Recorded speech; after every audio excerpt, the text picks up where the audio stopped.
Thank you for listening to Depictions Media Radio.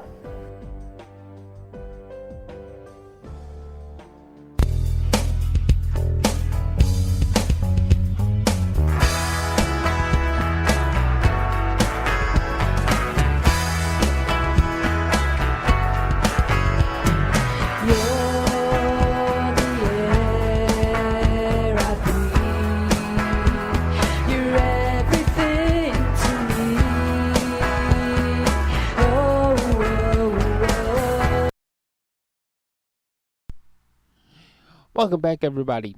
Dreams. Well, we usually try to dismiss them. We say that dream analysis, it falls into the category of woo-woo because somebody's trying to say something's happening inside of our minds. Well, something is happening inside of our minds, according to Benjamin Davidson, that it really is our brain trying to figure things out and problem solve and deliver messages and while we're awake so that we can fix our waking problems and sleep more comfortably throughout the night. The Dream Wizzard, as he called himself, Benjamin Davidson, has a number of different modalities of how he actually talks you through your dreams, and most of it is based in science and psychology. It isn't based in the woo-woo. And he has helped a number of people discover different paths that they really wanted to take and discover what it is that they really wanted out of life and what they were struggling against. And once they figured all that out, they were able to live more brilliant lives and find the extraordinary. So why don't we welcome our Dream Wizard, Benjamin Davidson, to the show as he explains to us what it is that we really should be looking for in our dreams and how they can be analyzed to help us while we are awake.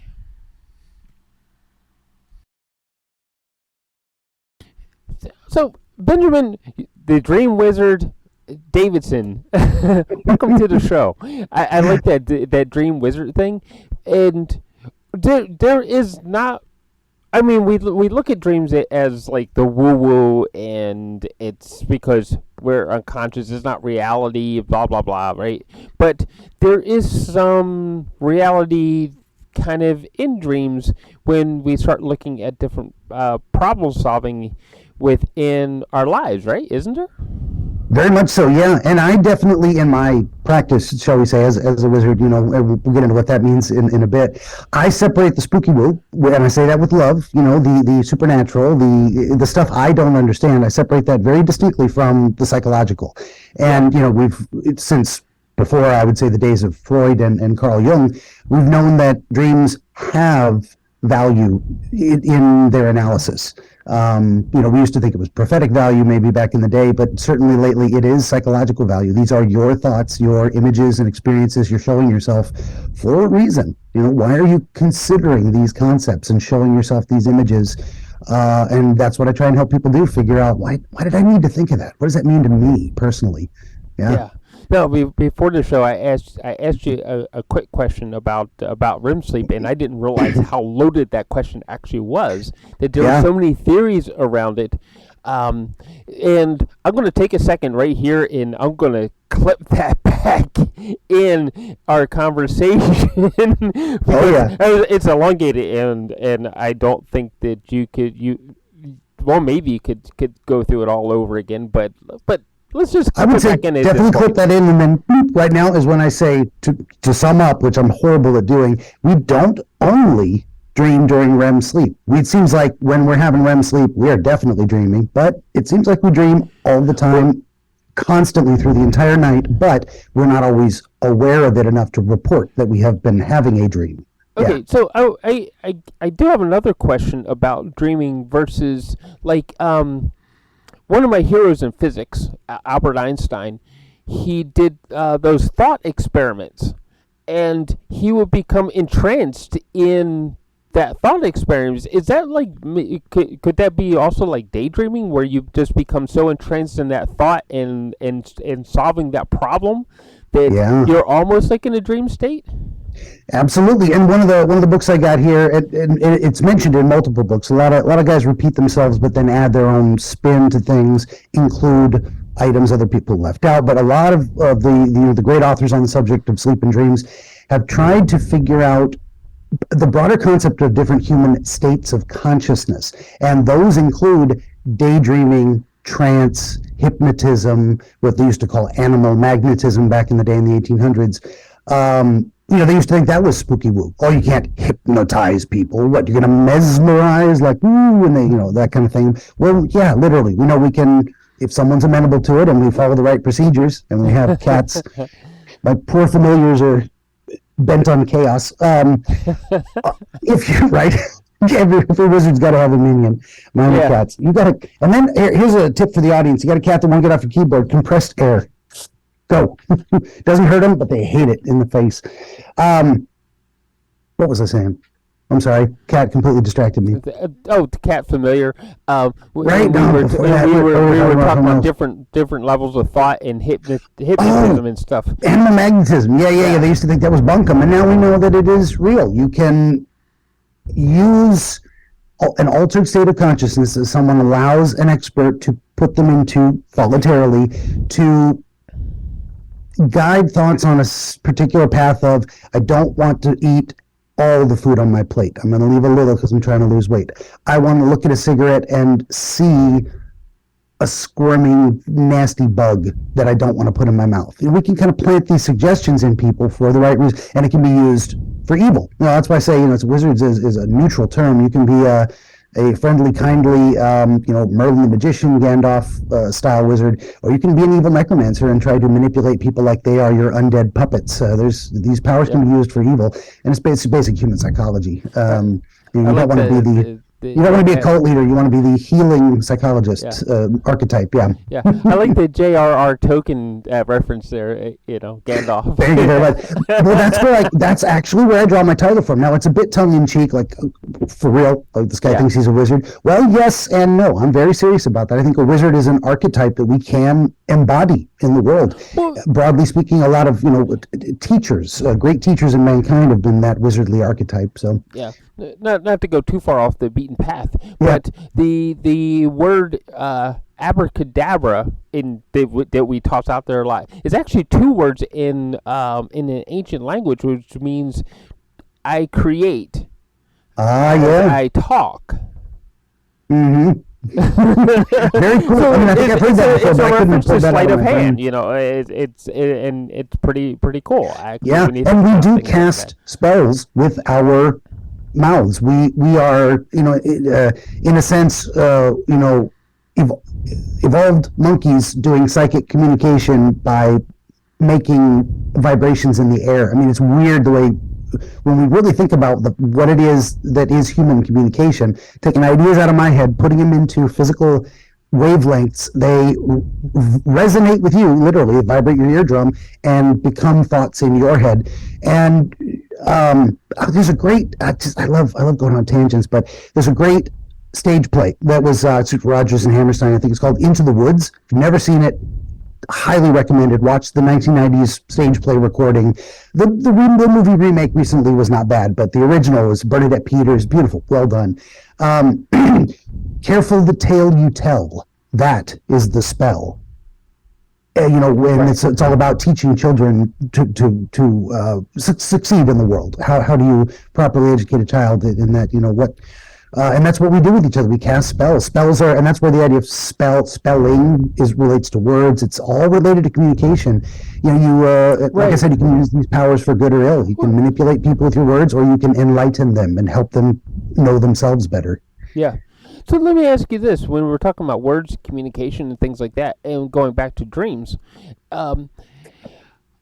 our dreams at times are subconscious mind trying to communicate to our conscious mind that, hey, we do have the answer to what X plus Y equals Z is. Yeah, it is, and that's an interesting conception because again, we're getting back to that kind of dual personality thing, and that you may or may not have spliced in from earlier. But Okay, let's splice that in right now.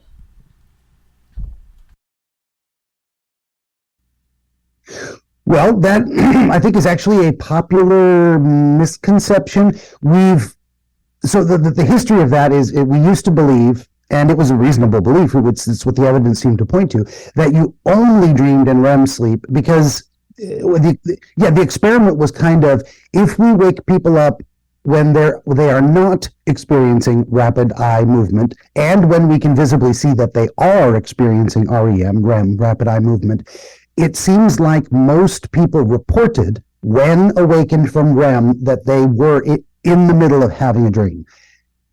The people who were in non-REM sleep reported that less.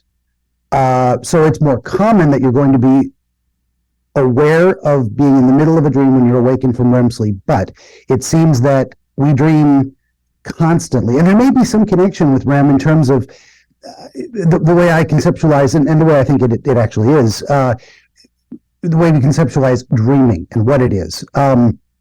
So we've got our thought process. This is just what our brain does. The lungs breathe, the heart beats, the brain thinks. It's always the wheels are always spinning to one degree or another, and that doesn't stop when we are unconscious, when we are in sleep, when we have disconnected from the exterior physical world, and we are no longer receiving input or paying attention to our self and our thoughts and our experience. So that process, sometimes it goes on so deep, and that's what I think is going on with me. I don't remember dreams ever. Barely have any conscious awareness that I had a dream, almost never any experience of specific symbols or images or sensations, emotions. So there's that like baseline low level where you're just deep, you're sleeping like a log, people have trouble waking you up, that kind of thing. Then there's kind of the next level up, which is you're aware that you're observing your own thought process, but it's disconnected. Like you have a conscious awareness. That's why people used to assert, and it's in these books here, they used to assert a dual personality, and they thought they linked it to the two hemispheres of the brain. And that's an ongoing debate in psychology of like exactly what consciousness is, what's the personality, what is the self we refer to as ourselves, all of that stuff. But they used to think you had the, one personality as the perceiver and one personality as the experiencer in a way. And it does feel like that. We can observe ourselves doing things like, it's a weird thing, but who's the observer and what is being observed? Okay, so long story short on that, we hit a certain liminal point where our background, unconscious, non-directed thoughts become perceivable to our kind of conscious sleeping awareness, and that's kind of the dream zone. You go up a little higher, you get into the lucid dreaming zone, where not only which lucid dreaming becomes more like daydreaming, becomes more like conscious attention and direction of thoughts. I want to fly. I want to escape from this monster, so I will, become Super Saiyan or whatever. Or I will wake myself up because I don't want this experience at all. I just want out. And then, then a step above that is true consciousness, where we're like, okay, I'm fully awake now. That's kind of how, and a lot of these books go through the difficulty we've had parsing what is a dream. What does it mean to be dreaming while we are asleep? How does that differ from wakefulness, sleep and wakefulness? And there's a book in here, The Philosophy of Sleep, which talks about all that kind of stuff.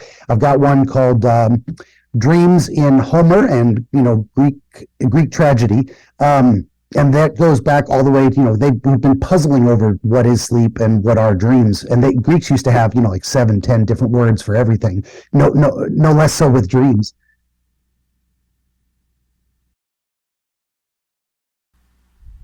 And now back to the original interview. The idea of our subconscious having a will, as if it were our more attentive, active, conscious self. That's a tough question. It is and it isn't.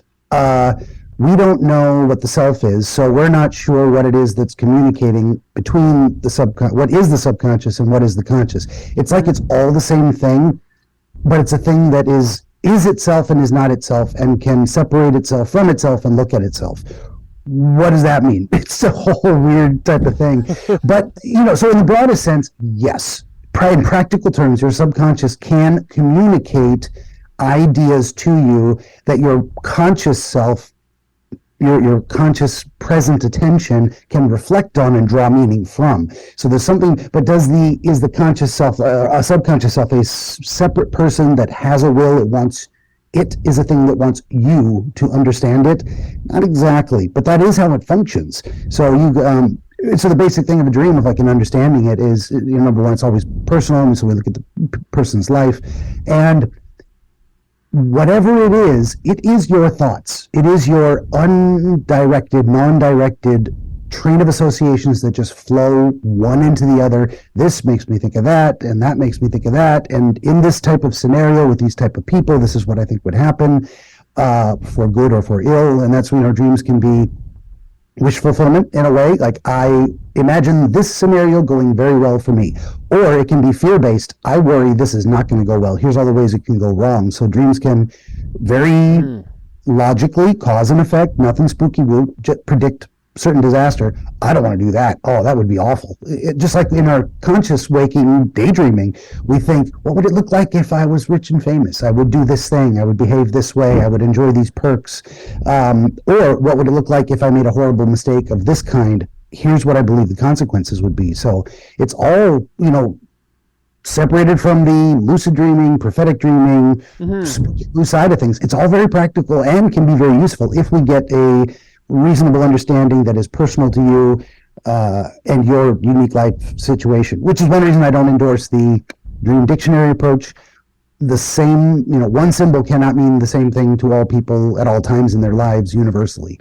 So I do not recommend those. Hey, if that's your thing and you enjoy it, like astrology, whatever, I don't think it's very predictive or useful in that broad sense.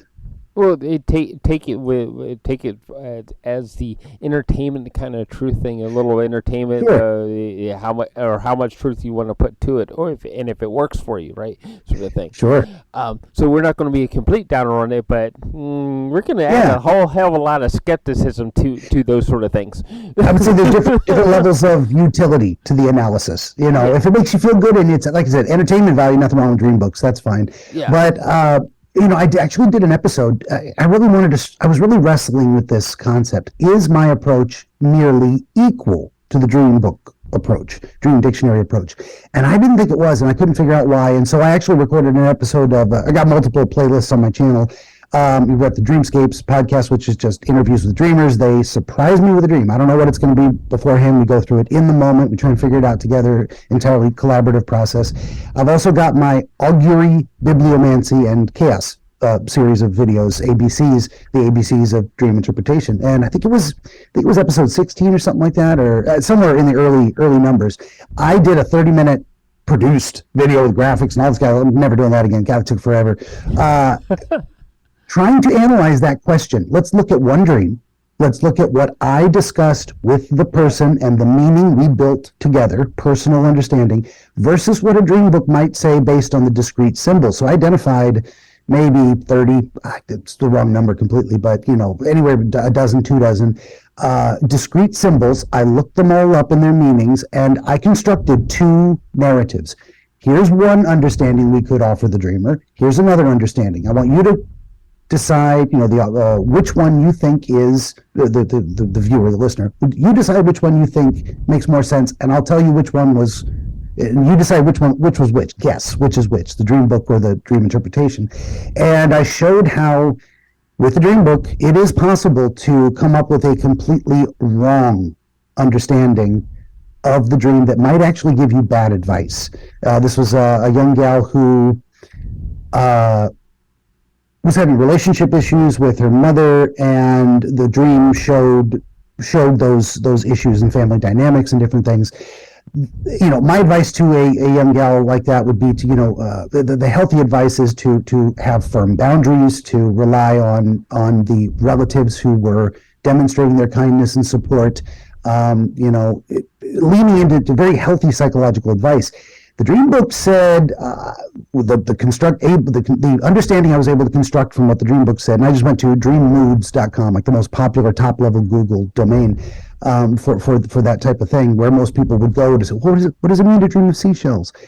That understanding actually told her very bad advice. You're just jealous of your sister. You don't respect or appreciate your abusive mother. And what you should do is lean into your sexuality and express yourself more. So it's telling this teenage girl to go soothe her emotional hurt by being improperly sexual for her age. Horrible advice that would make everything worse. And that's where a skilled interpreter comes in and says, okay, even if you could get that understanding from the symbols, you don't tell that to a girl that age, because that's not going to help her. That's not good life advice. So sometimes you do parse things and say, this is harmful and this is not. Yeah, for a teenager, you definitely want to rephrase that, especially that lean into the sexual blah blah blah, right? You want to say lean into who you feel you are, sort of thing.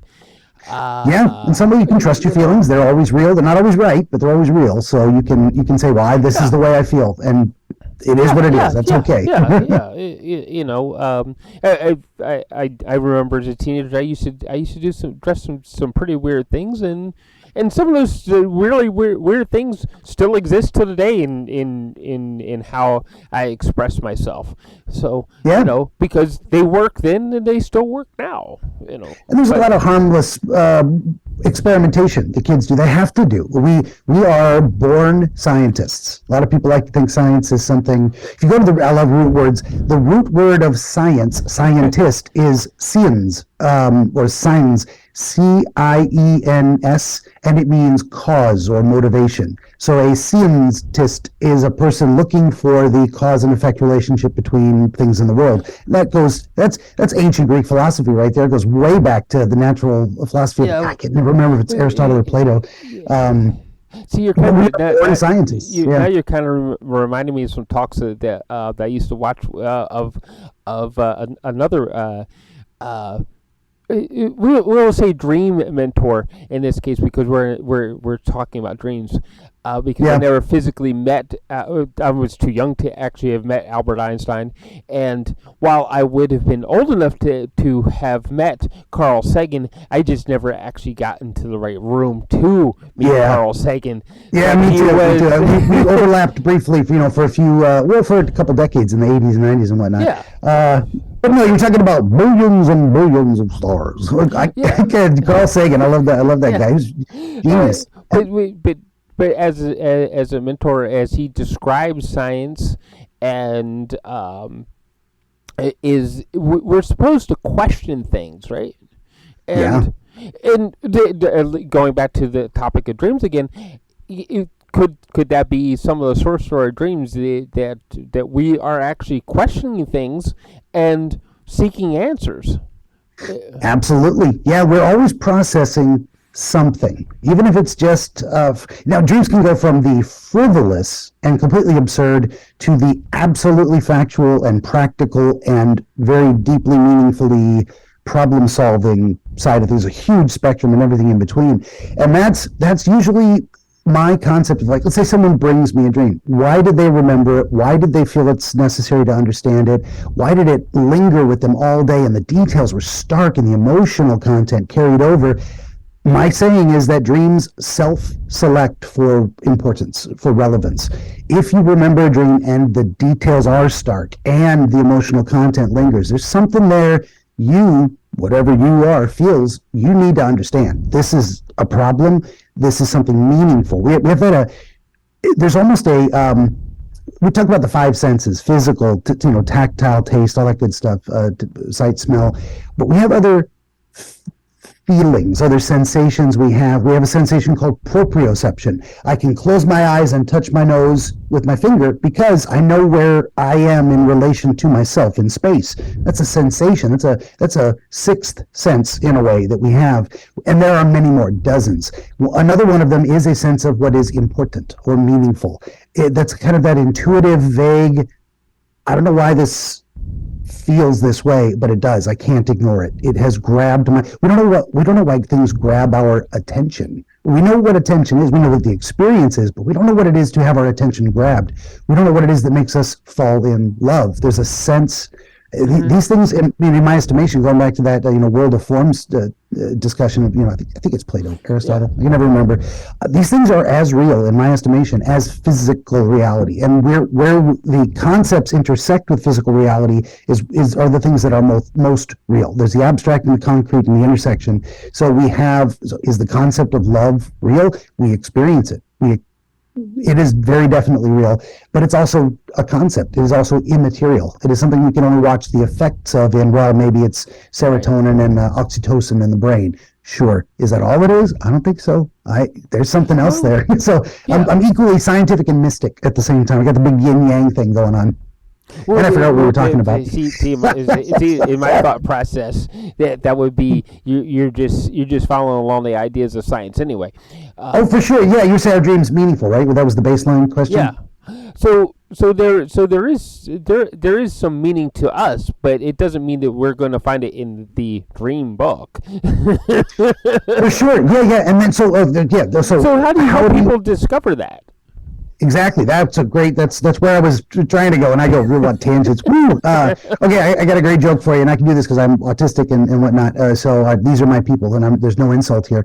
How many attention deficit disorder kids does it take to screw in a light bulb? Want to go ride bikes? There you go. That is shiny squirrel. That's the thing. So that's my brain. I squirrel all the time. So. Yeah. Exactly. So the meaning in dreams. We got back on topic. So if you feel there is a meaning to it, I believe there is, and whether we can find it or not, I have a pretty good track record. Maybe not everybody does. Maybe I don't as much as I think I do. There's all kinds of. It's a process in development, but you take speaking of process, my intuitive process that I've been able to kind of describe a little bit is, first, shut up and listen. Just tell me the dream. I don't want to hear it until the first time, so I don't have any prejudgment.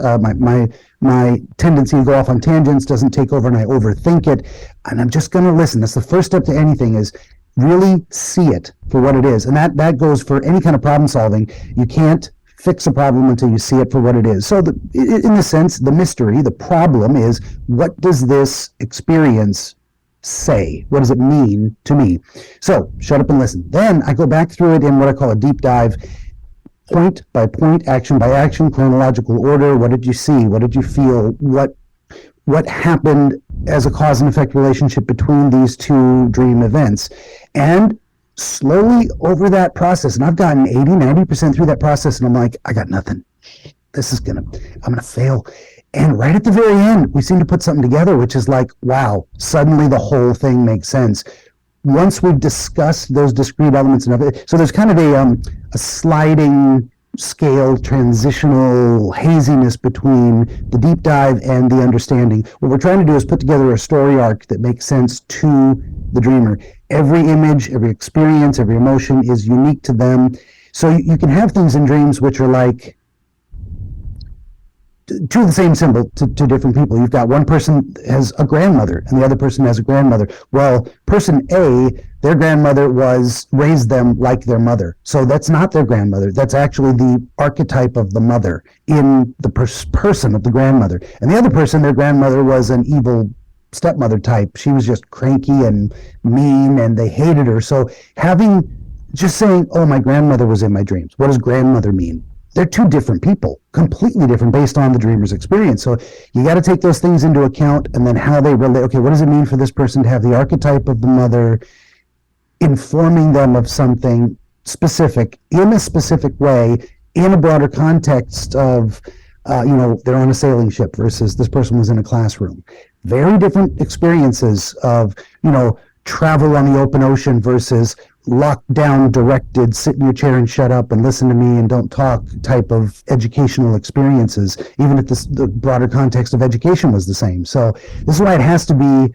So we combine my degree in psychology, my 20 years experience in emergency psychiatric care to really solidify the foundations and the different disorders and treatments.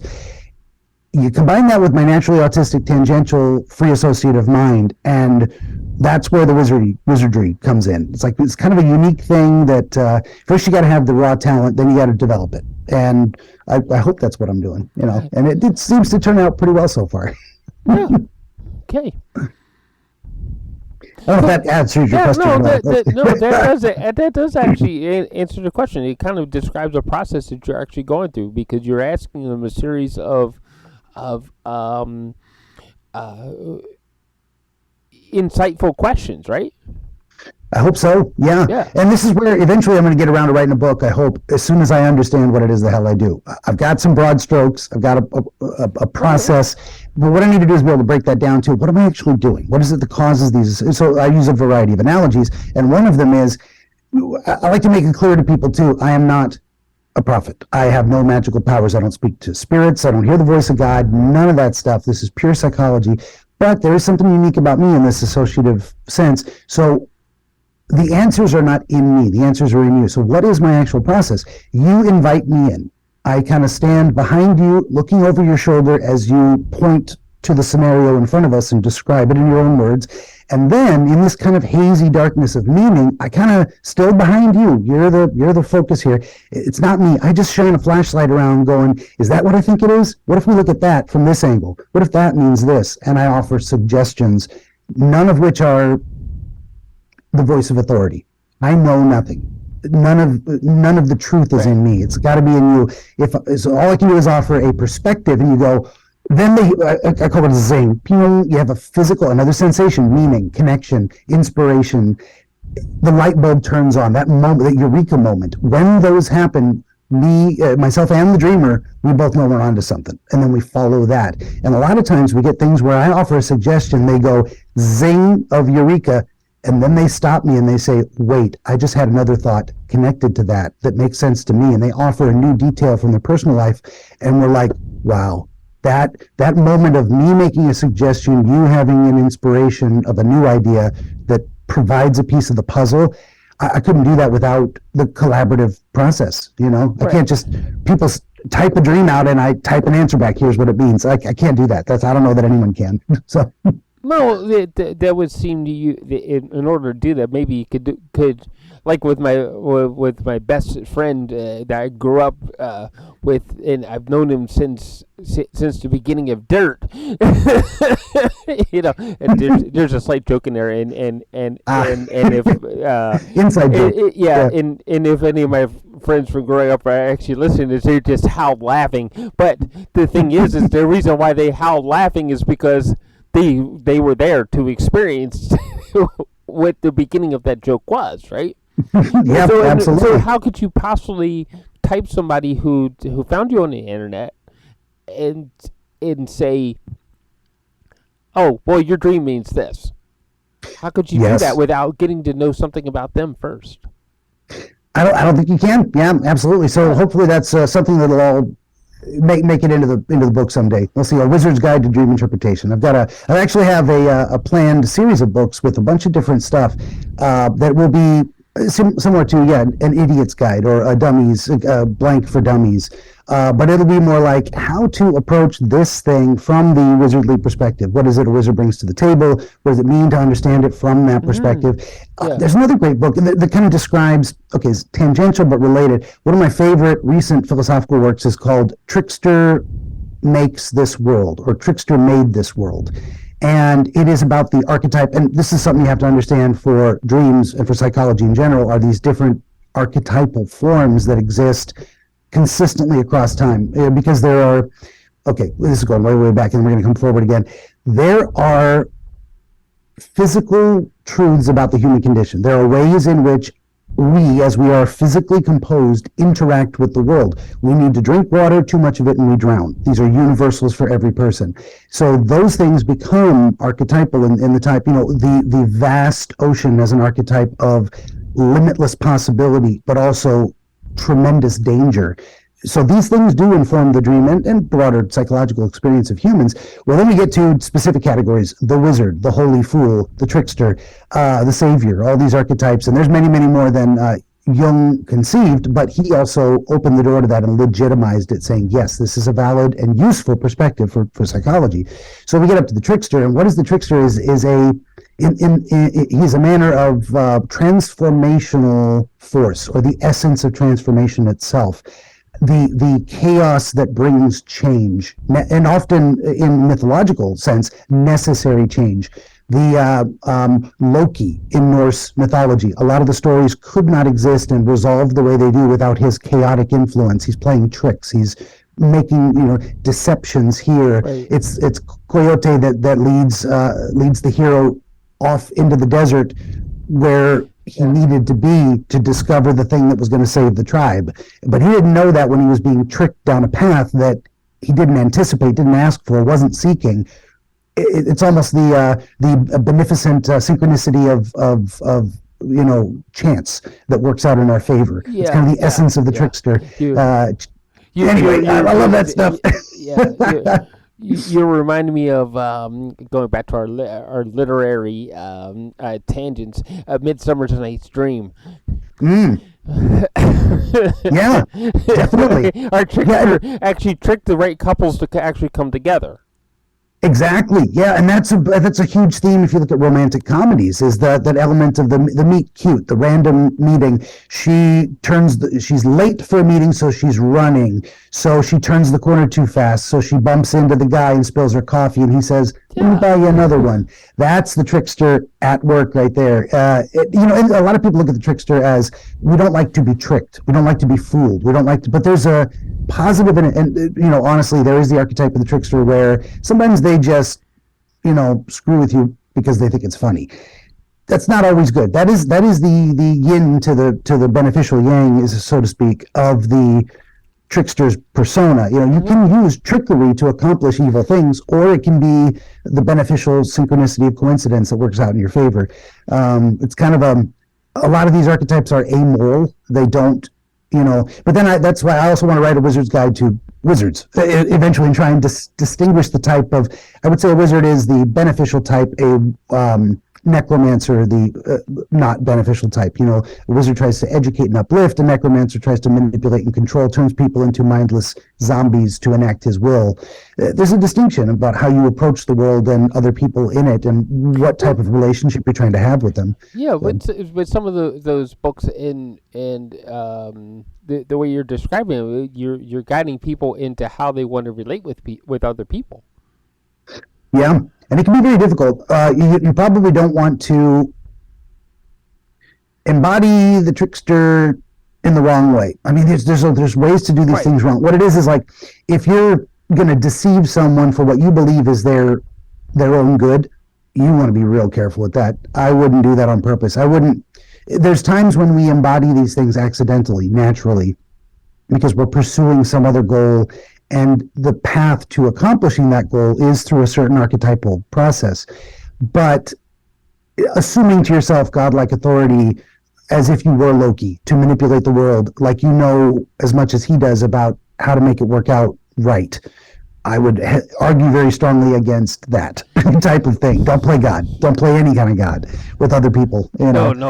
Playing God with people that can lead into some really dangerous territory, and it seems like it only can lead into dangerous territory. Kind of fire, you can get burned really quick and fast, right? Yeah, definitely. So. And we were speaking of fire. I mean, the whole idea of why was Prometheus bound to the rock by the gods for giving mankind fire. I mean, there's great analysis to be had. There's a Wizard's Guide to Greek Mythology. That's another one. I'm going to throw out all the titles. And these are books I have in my head, in process, because there's a way to understand these that are useful. Every mythology has something to say about the human condition, and that's a Wizard's. I've got the idea of Wizard's Guide to Aesop's Fables. That's going to be my first one. Why these stories, and why have they lasted so long? Why do we understand what sour grapes means? Why do we understand the metaphor of the tortoise and the hare and the race? The sour grapes, that reminds me of Aesop's Fables. Exactly. Yeah. Well, Wizard's Guide to Aesop's Fables is probably going to be my first work, and to flesh out the process of writing a book on that. But a lot of that Greek literature also leads into how we start to understand how our minds work. Yes, it says something. All of these mythological frameworks were early science in a way. It's early explanatory systems for the natural world and the human condition, and how we have to how best to successfully exist in the world under the conditions that appear to be. So and that's evolved over time. We've abandoned different systems. Entire societies have collapsed because their mythological structure was not sufficient to sustain them through difficulties. And then you've got other things like, well, Christianity seems like it's been around for about 2,000 years. Maybe it's not perfect, who am I to say? But at least it seems to be functional in that best practice kind of way along certain dimensions that I think we should value that for what it is. I am not a Christian, very much more of a deist in terms of like, I think there's some prime mover that made the universe. Yeah. I didn't do it. Humans did not make reality itself, and we can't change it by the force of our will. Now, what that creature is, what it wants from us, I'm not sure, but I respect Greek mythology, Christianity, tribal, African wisdom. Yeah. All of these things have something very important to say that we should learn from, and that's what Joseph Campbell was onto, being a contemporary of Tolkien and C.S. Lewis. All of these things were designed to help us understand better the human condition and how to successfully navigate the world and yes. relationships and pursue the the good things in life. Yeah. And there's a lot of literary works that they go along with that, and it's and bottom line here, folks, is read before you try to analyze something. Read first, please. It's like, or go to the. I like the reasoning why you call yourself the Wizzard now, because it all becomes clear. Because you're saying, hey, I've done a lot of this work in helping. Why don't we just sit down and talk it out and see how we can analyze this? Yeah, from my conception, since people can take on different roles and stories, I said this recently. A lot of the secret to being a successful hero is knowing what story you're in, and you can then kind of, I'm in this pattern, and you can anticipate what's going to come next and the best possible resolution. So, and we embody different archetypes as we act in the world. I mean, parent is an archetype. Baseball player is, in some ways, it's a role. Things that are not quite as universal to the human condition, we call roles versus archetypes, but it's the same category of thing. A baseball player is what they do. They play baseball. Baseball has rules. It has a uniform. You use a bat and a ball. You run around a diamond. Baseball is not basketball. These are different roles. A baseball player is not a police officer. They have different expectations. So to voluntarily adopt the archetype of the wizard is to put yourself in the frame of mind to enact that role on purpose. A person who's older, they've been around a while, they got some gray hairs, maybe they walk with a staff because their legs don't work so well, but they've seen some things, they got some things to say, they speak magic words, hopefully that are useful and not manipulative. They understand the laws of cause and effect, so they can act quite literally predict the future. Hey, if you do that, it's going to go bad. I told you. I mean, you can listen, not. But so, for good or ill, you can use these powers, and hopefully doing it well means you're giving people useful information that helps make their life better. That's kind of, and then we get Socrates, we get Gandalf, we get Dumbledore. These are all we like to put that motivation and personality in a form that we can identify by sight and by behavior, and that gets the results that we're looking for. Yeah. I like where you're going with that, and it got me to thinking about costuming and how we dress to the baseball player. He shows up in a certain uniform, right? The police officer, he has a specific costume, right? A doctor has a costume, although sometimes the doctor's costume mimics something that I used to be as an analytical chemist. The white lab coat. Very much an icon of the scientist. The scientist is actually an archetype too. Then we get the mad scientist, and we get movies like Weird Science. It goes all over the place. I love that movie. Kelly LeBrock. Rome. That was an awesome movie. I loved it. And there's a whole lot of weird weird stuff that can be actually can be kind of science fact now instead of science fiction. Yeah. In shall we say, like being able to grow cells. Yeah. We can make entire organs almost, or Yeah. they're close, or they've already done it. I can't remember which. I remember it was somebody who had an incident on Mount Everest or whatever. They got lost or whatever, the frostbite. They lost their ears. They were able to grow ears on a mouse and then implant the ears back onto his Yeah. body. Yeah. I think I heard something about that too, where they actually grew an ear on someone's forearm, their own flesh growing ear cells and then they cut it off and reattached it. It started I with don't have a problem with that. I think you're right that they grew something else on their arm. They were able to graft it and allow it to grow over time. You know, it might have been someone who lost a limb, and they were able to keep the limb alive by attaching it to like the femoral artery of the leg or something like that. This is completely wrong, but that concept, because they couldn't they didn't have the surgeon available who could do the reconstructive surgery to put the arm back on, but they could keep the arm alive until that guy got there. So that's what they used the guy's body to keep his own severed limb alive. Yeah, amazing. But some weird things that were saw as science fiction, and some of what I was getting, because I love space exploration and astronomy, not astrology. Astrology was kind of early astronomy, but they deviated sharply. There's some things to it, but we got to temper those thoughts, right? For sure, we've had an evolution, yeah, and but here it is, and this is like when we look at Star Trek and being able to move at light speed. It's like we actually have vessels now in design that can accelerate towards light speed. And my conception of that, I think you're absolutely right, is every piece of science fact begins as science fiction. Yeah. First, we imagine what could be possible. Then we look for a way to make it possible. Now, some things remain pure imagination. We can't make everything real. I love the concept of what are they called? The creators, the boxes that make anything. The Earl Grey, hot. What do they call those again? God, the word's failing me. The creator box, Earl Grey, hot, and it comes out. What was that called again? Shit. Oh, yeah. The words escaping you too. Yeah. Anyway, the idea that you could manufacture in your home anything out of photons or whatever it is, molecular construction. Boop, I need a hammer. Replicator things. Replicators. Yeah. That is currently still science fiction, but maybe we'll figure it out someday. But the idea of go back to the original 1960 series, and you've got Kirk to the bridge, that kind of thing.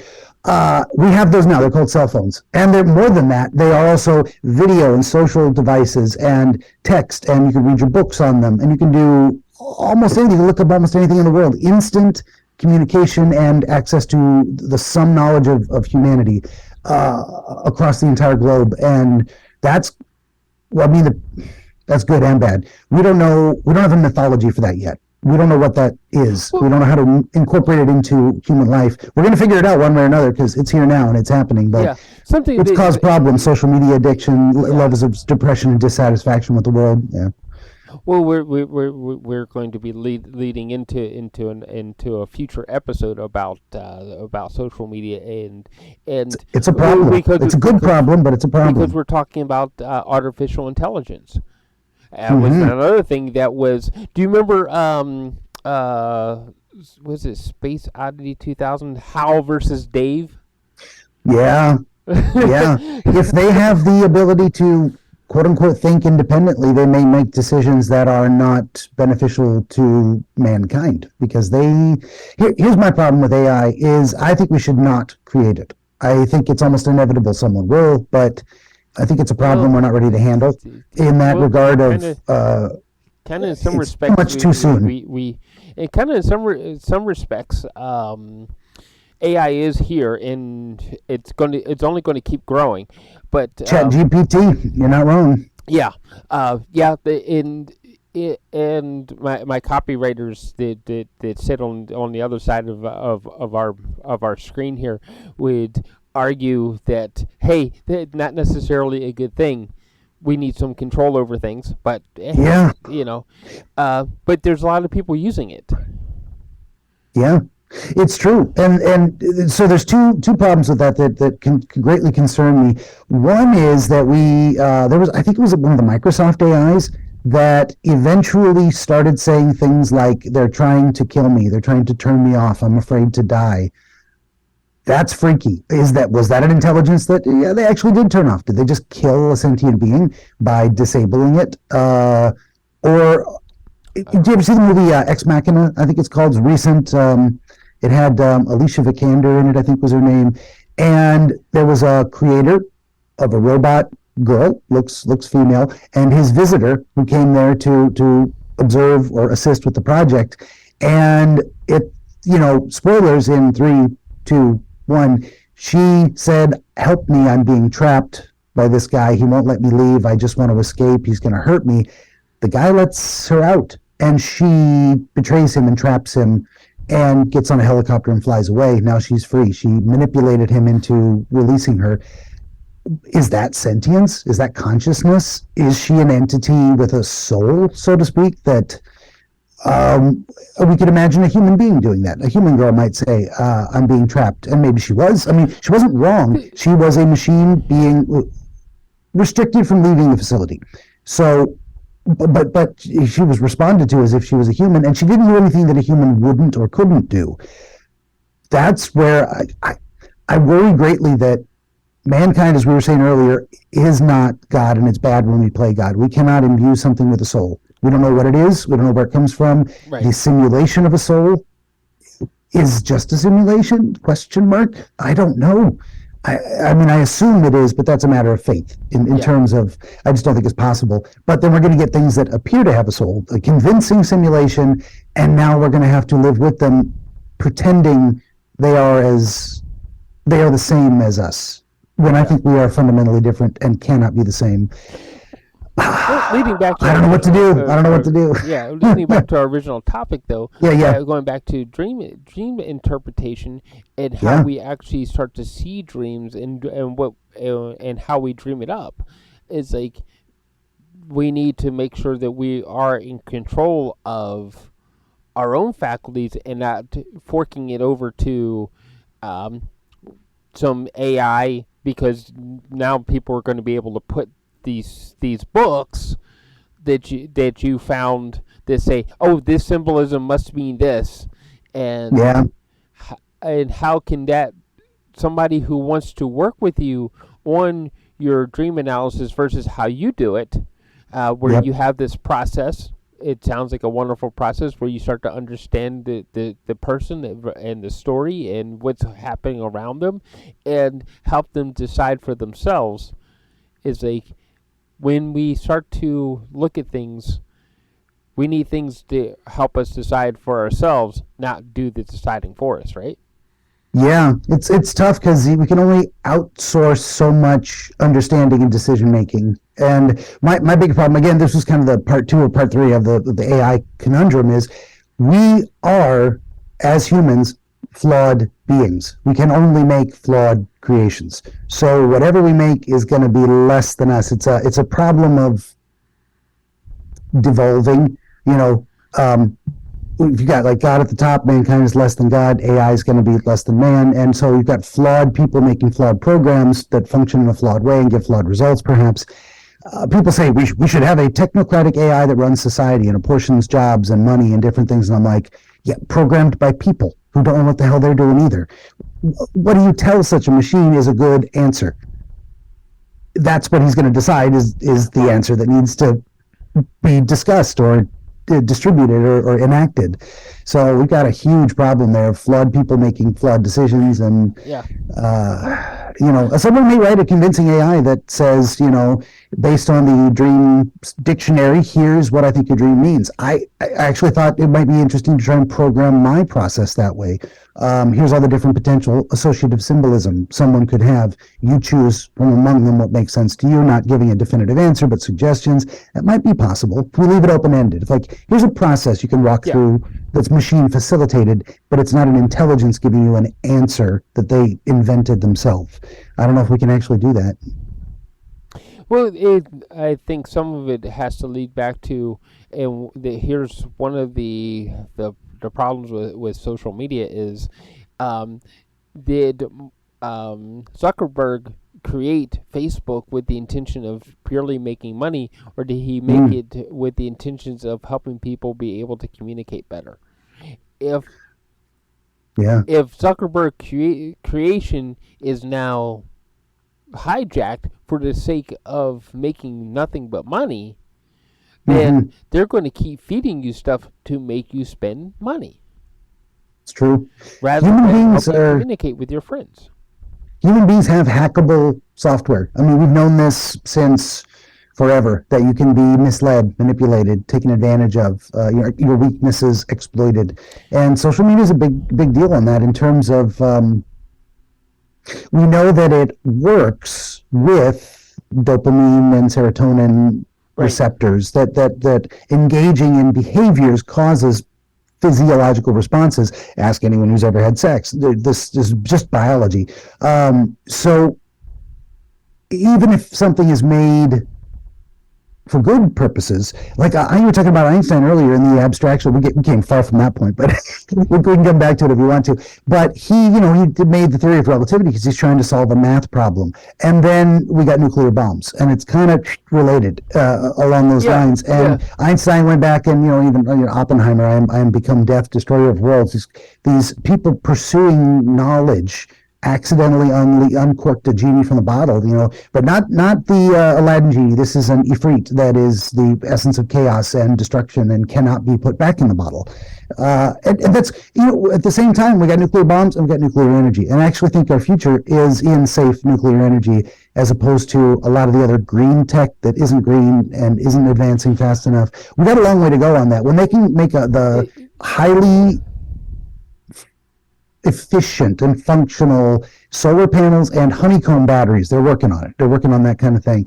Then we're talking. Then we're talking. Then we've got lightweight, high efficiency. We're not there yet. We got another maybe 200-300 years before we get to something that's functional. I pulled that out of my butt, but we're not there yet. So we do need to maybe burn less coal and do more nuclear energy, and maybe not giant plants that feed entire million city populations. Tiny plants, one there, very low yield, it's not going to explode, it's not going to poison the groundwater, doesn't produce a lot of waste. I like that decentralized idea. Like, my neighborhood has an empty lot down the street where it was a community garden. That's fine. They could also have across the street in the other empty lot a tiny nuclear power generator that just powers 100 homes right around it.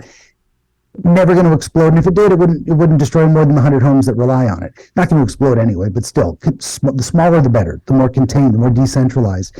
I'm really a big advocate for that too, because I'm like, nobody wants a poisonous environment and a planet we can't live on. Nobody, Yeah. not on the left or on the right. We just No. disagree on how to implement that most functionally, and that's my offered solution. People can disagree. I'm not a nuclear physicist, so you can take it for what it's worth. Well, I'm going to make this statement, and then let's get to best ways to contact you and everything, because we're starting to run Sure. out of time. Um, Yep. so, if we were to decentralize science, Mhm. so say, hey, Benjamin, you studied a little bit about and you're trying to understand more about nuclear power, but as a scientist, your quote unquote discipline is in studying brain, Mm-hmm. right? Mm-hmm. Well, why can't you apply some of your study of brain methodology to the study of nuclear power and bring something new to the table? For sure. Yeah. By decentralizing it, that we can say that, well, Benjamin is a true trained scientist. And he has some ideas. Let's hear what he has to say about it.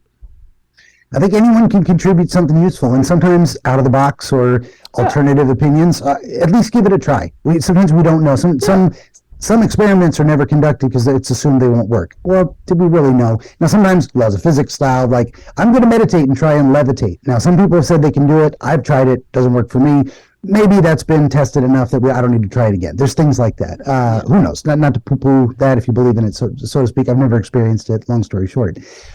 One thing that made me think of, like, what else could we? So I think decentralized, smaller nuclear power, green energy is better than green energy as we conceive it today. That's my recommendation. Take it for what it's worth. I think the single greatest thing you could do for science itself, for the freedom of information, to give the maximum potential for getting good answers, good functional new ideas. I think every university paywall needs to be taken down. Every scientific discovery, research paper, everything being produced by anyone in public education, and even private. I guess private, it's harder to say because you got property rights, but certainly public universities in that sense should be freely available. There should be no subscription to PsychNet. There should be no, what is it? There was the internet guy that created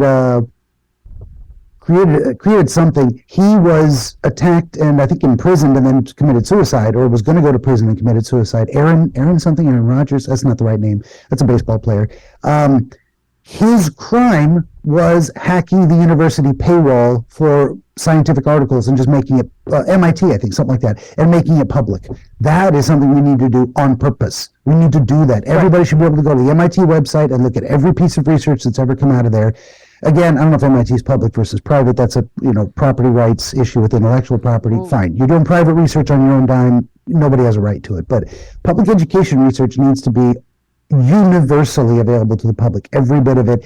Even if people in China can go look at the research and use it for their own purposes, fine, take it. For the good of humanity, give it all away to everybody, and let's see what we can make with it. Because, it's this gatekeeping only for the intelligentsia or the intellectual betters. Only we have access to it's the Illuminati. We are the Illuminati, and you will not be initiated into the cult. You will not be the hoi polloi and layman will not be allowed to see our secret learnings. No, don't do that. It's a very bad idea for mankind. I think it's been a very slippery slope that we've been on with that, and it's leading to some pretty disastrous results. I will agree. So anyway. Yes. Proof in the pudding is, everybody, you hear Benjamin talk about science. It's like, he coins himself the Dream Wizard, but he talks about science and he wants to do things in a science-based way. His process is based in the scientific method of actually studying things. Mm-hmm. And you need to go to your website again is... Oh, yeah. So you can get all 16 currently available works of historical dream literature at benjaminthedreamwizard.com. So I've got a books page that has all of those things. And I've got downloadable MP3 episodes of all the podcasts. You can take them with you to the gym or doing errands in the backyard. You don't have to have a Wi-Fi connection available. You can also find a growing encyclopedia of dream and historical dream terminology and Latin and historical figures that are relevant to that. And when this comes out, my interview with you will also be on the main page. Here's all the other places and different people I've talked to. So it's just my name, benjaminthedreamwizard.com. benjaminthedreamwizard.com. Awesome. Yes, sir. So it's been great talking to you, and thank you everybody else for tuning in and listening to what we just talked about. We've bounced around a lot, but it all comes back to science, using science to understand our lives, and that's it in a nutshell. So there's a subscribe button somewhere around there. Click on it and get more of our content and hear more people like Benjamin talk about how they want to help us grow a better world. Definitely. Thank you for having me. All right.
This show has been produced by Depictions Media.